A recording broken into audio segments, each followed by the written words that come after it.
بسم اللہ الرحمن الرحیم۔ شروع اللہ کے نام سے جو بڑا مہربان نہایت رحم کرنے والا ہے۔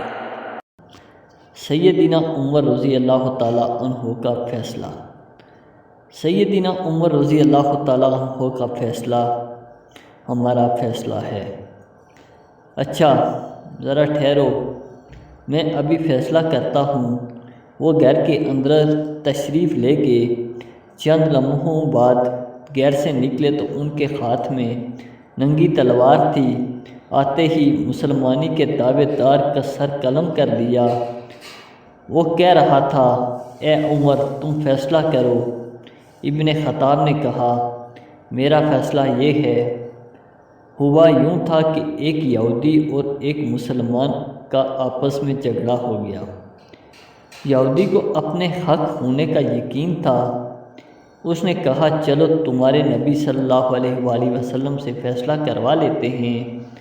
نبی پاک صلی اللہ علیہ وآلہ وسلم نے دونوں کے بیانات سن کر یہودی کے حق میں فیصلہ دے دیا۔ وہاں تو نہ رشتہ داری کا پیاس تھا، نہ جماعت اور ہم عقیدہ ہونے کا عدل۔ عدل کی بنیادیں اپنی ہوتی ہیں جو صرف حقائق پر استوار ہوتی ہیں۔ وہاں کوئی استثناء نہیں ہوتا، نہ رشوت، نہ سفارش، نہ مال، نہ اونچا خاندان۔ اس نام نہاد مسلمان کے دل میں کھوٹ تھا، یا یوں کہیں کہ ذاتی اعراض کے لالچ میں اس نے رحمت دو عالم صلی اللہ علیہ وآلہ وسلم کے فیصلے کو تسلیم نہیں کیا تھا، تو اس کے اثرات سے اس کے دل میں کھیوٹ پیدا ہو گیا تھا۔ باہر گلی میں نکل کر وہ یہودی سے کہنے لگا، عمر بن خطاب بڑے ذہین و فطن ہیں، ان سے نظر ثانی نہ کروا لیں۔ ہدایت تو نصیب سے اور جھولی پھیلانے سے ملتی ہے، مگر یہود و نصار میں سے ان گنت لوگ ایسے گزرے اور آج بھی ہیں جو ہمارے نبی پاک صلی اللہ علیہ وآلہ وسلم پر ایمان نہیں لائے، مگر ہمارے نبی صلی اللہ علیہ وآلہ وسلم کی باتوں اور ان کے اعمال و اقوال اور ان کے اصحاب کو حق مانتے ہیں۔ اس یہودی کو بھی نبی مکرم صلی اللہ علیہ وآلہ وسلم اور ان کے اصحاب معظم پر اعتماد تھا۔ اس نے سوچا، ابن خطاب جیسے لسان محمد صلی اللہ علیہ وآلہ وسلم سے فاروق اعظم کا خطاب ملا ہے، یقیناً مجھے وہاں بھی انصاف ہی ملے گا۔ اس نے کہا، چلو میں تیار ہوں۔ وہ دونوں سیدنا عمر رضی اللہ تعالیٰ عنہ کے دروازے پر پہنچے۔ مسلمان نے پیر کر کے اپنا تعارف کروایا اور اپنا مقدمہ پیش کر دیا۔ اس کا خیال تھا کہ سیدنا عمر رضی اللہ تعالیٰ عنہ میرا مسلمان ہونا سنیں گے تو وہ میرے حق میں فیصلہ سنا دیں گے۔ یہودی نے اپنا موقف بیان کرنے سے پہلے یہ بھی کہہ دیا کہ اے خطاب کے بیٹے، اس قصبے کا فیصلہ پہلے تمہارے نبی کریم صلی اللہ علیہ وآلہ وسلم میرے حق میں کر چکے ہیں۔ سیدنا عمر رضی اللہ تعالیٰ عنہ نے مسلمان سے پوچھا، کیا یہ درست کہہ رہا ہے؟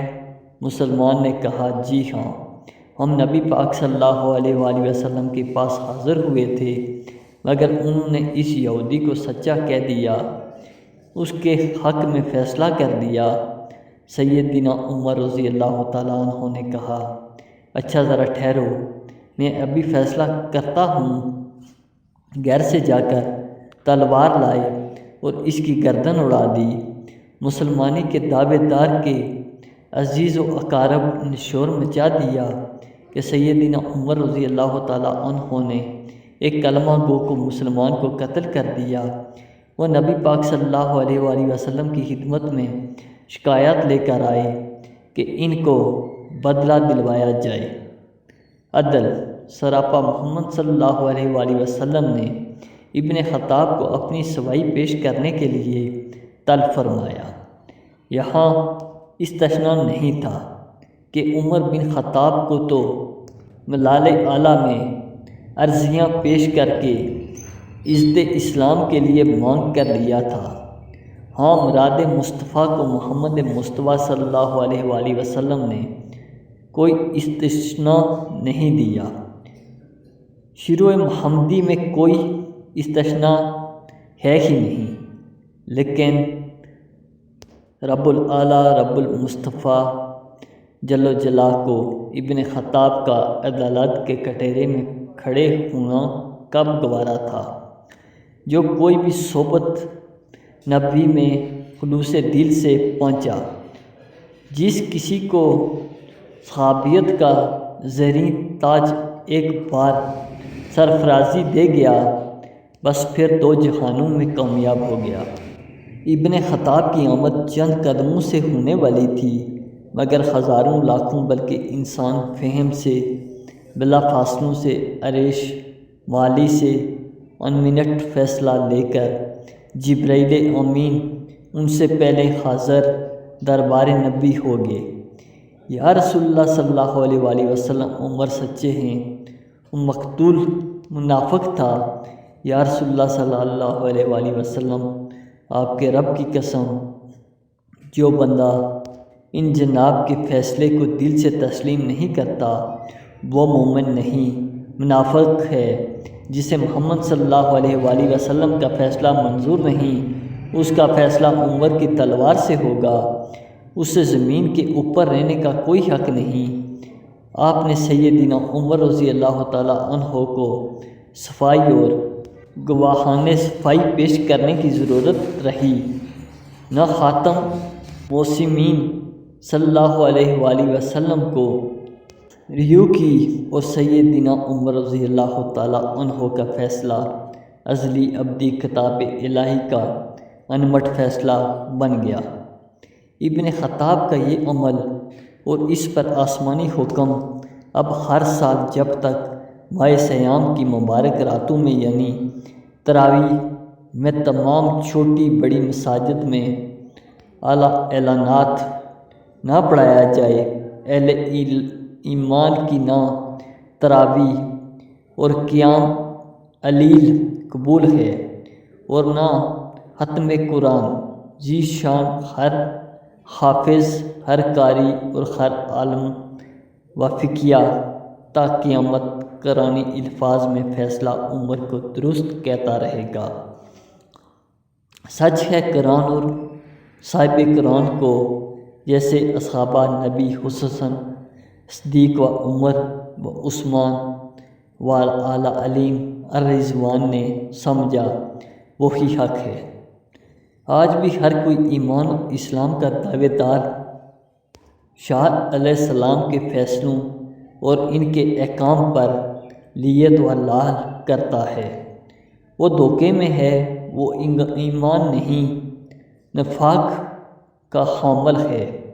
اور دوسرا مفہوم یہ ہے کہ نبی علیہ السلام کے اقوال و اعمال و احکام سے روگردانی اسے نفاق کی اندھی کھائیوں میں گرا کر رہے گی، اور اس سے پہلے کہ رجوع اور توبہ کا وقت ہاتھ سے نکل جائے، محمد اور اصحاب محمد حلیم اور رضوان کی رائے اختیار کر لینی ضروری ہے۔